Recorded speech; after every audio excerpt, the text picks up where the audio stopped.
Tesla Model 3, dual motor performance, c'est quoi Ben? Quelques chiffres? C'est la plus puissante des modèles 3. Alors après, il me semble qu'on n'a pas de puissance exacte. Puissance estimée de l'habitude, elle a pris 5% par mise à jour en octobre. On est presque à 500 chevaux. Ouais, moi je lui vote un petit 480-500 quoi. Un petit 500. Et après en autonomie annoncée WLTP c'est 530, c'est ça? Ouais, dans les faits, en mixte, combien on fait? On arrive à faire 350 et je pense qu'en roulant vraiment en urbain, il y a moyen d'atteindre 400, 450. Ouais, je pense aussi. Donc la réalité d'un usage mixte, c'est ça, 350. Autre prix, autre chiffre, le prix, 64 000 et quelques. Pas beaucoup d'options. Hein. On peut avoir l'attelage, on peut avoir le cuir blanc comme ici, un peu plus de 1000 euros.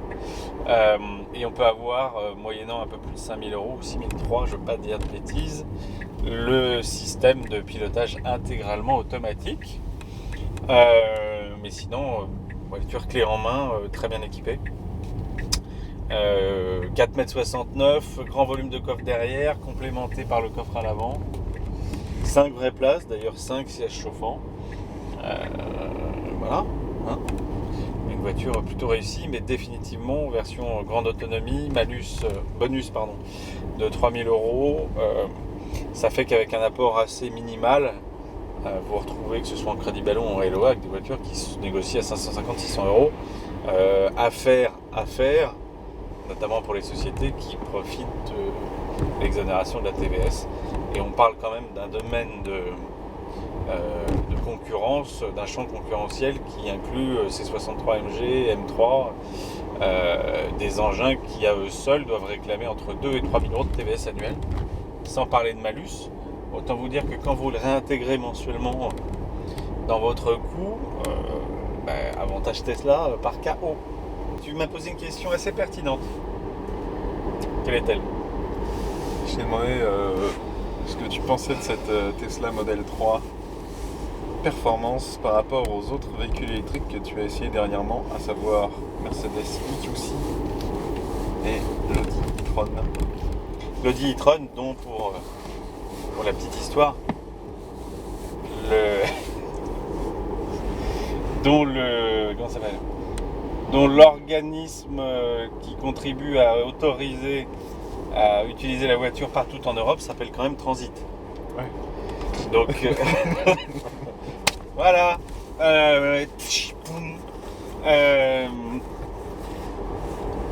Écoute, maintenant que j'ai conduit et passé un peu de temps avec celle-ci,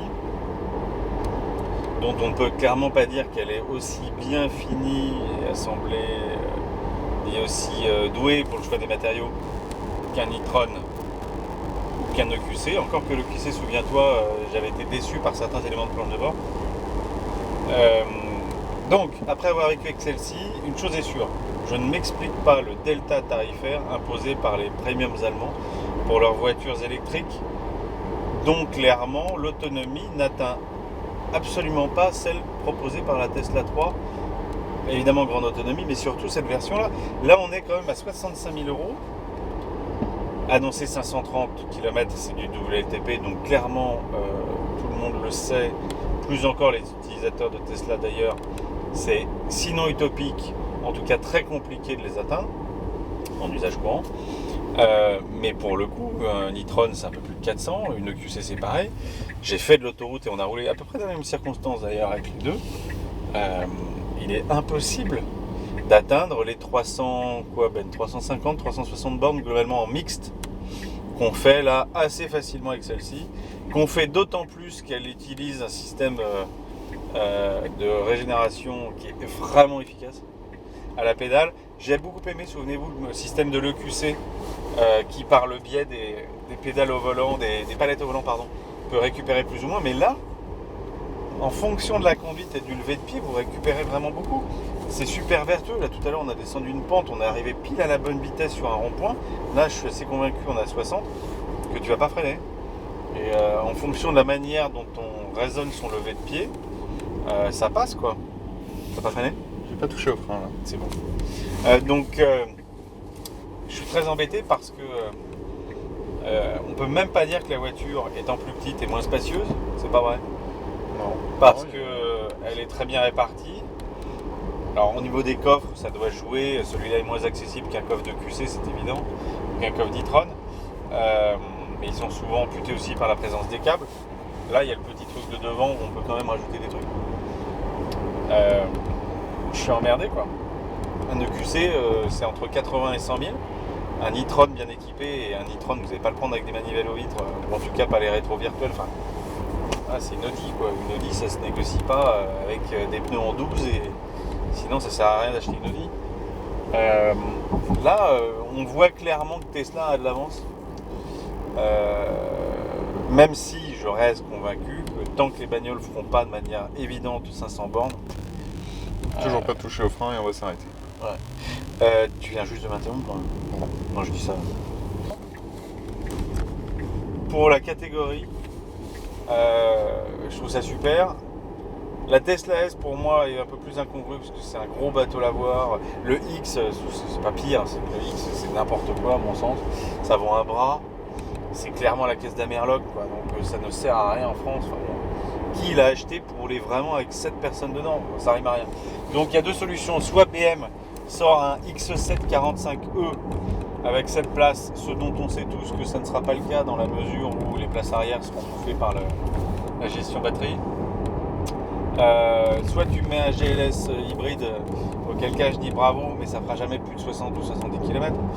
Donc moi je dis plug-in hybride pour qui roule tous les jours et va loin souvent, et en plus a le besoin impérieux de ne pas anticiper, voilà, parce que son boulot fait qu'il peut pas.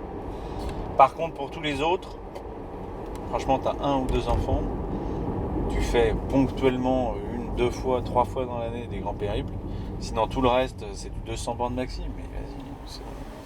Et par contre, on a regardé avec toi tout à l'heure les prix, 3 000 € de bonus sur la petite, 3 000 € de bonus sur la grande autonomie, pas de bonus sur celle-ci qui vaut plus de 60, portant le delta entre la grande autonomie 4 secondes 6 0 à 100 et celle-là 3 secondes 4 0 à 100, enfin un peu moins a priori avec la nouvelle puissance, le gap donc porté à plus de 10 000. Franchement, aucun intérêt quoi. Moi je mets des jantes 19, 4 de Michelin PS4S, elle sera un peu moins inconfortable, un peu moins ferme, elle aura peut-être pas ce côté impérial dans le châssis, et encore le mode piste on s'en tamponne, ça sert uniquement à une chose, faire écrire les journalistes, la preuve.